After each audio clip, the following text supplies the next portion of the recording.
Hi, I'm Greg LeBlanc, and I'm here at the Haas School today with Andreas Weigend, who is the author of this book, Data for the People. Welcome, Andreas. Good to be here. So, data privacy is something that everybody's talking about, and it's the topic of your book. Could you tell us a little bit about what you think people should have in terms of rights to their data and rights to privacy? Yeah.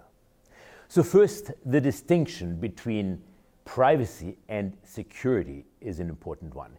In many cases, like when you have a security breach, those two things get mixed together in the minds of the audience. So to the question about what rights people should have towards their data. First, there's a right that you should be able to see your data, but you should also be able to inspect the refineries. And the data refinery for me is an organization that takes users' data and produces something back that hopefully helps the person make a better decision. There are other rights, for instance, the right to figure out what the radius should be of your geolocation. I call it the right to blur your data. And the last right I have in the book is the right to port your data. That means you can take the data wherever you want your data to go. That is a right which is very beautifully reflected in the GDPR, which is going to be enforced in Europe starting May this year. So one of the questions that people have is if we are to protect or strengthen people's rights to data, does this necessarily impact companies in a negative way? So what kinds of policies do you think companies ought to implement with respect to their customer data? I'm not a policy guy, but I can tell you when I was chief scientist at Amazon, what we thought about the rules which we had towards our customers' data.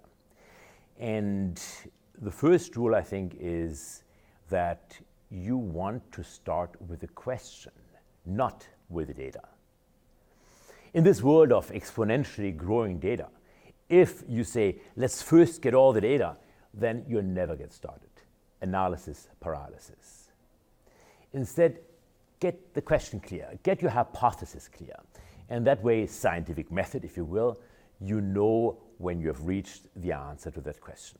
That's one of these rules. Another rule is to embrace transparency, both externally and internally. Externally, think reviews.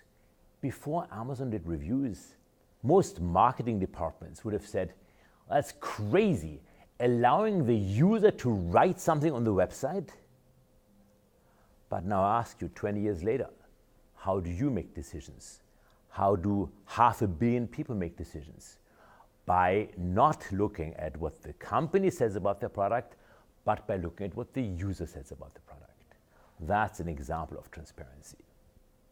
And maybe another rule is to genuinely respect and empower the consumer to do things that actually help people make better decisions, better for themselves, and the company will follow. Andreas, thank you for coming in today. Happy to be here.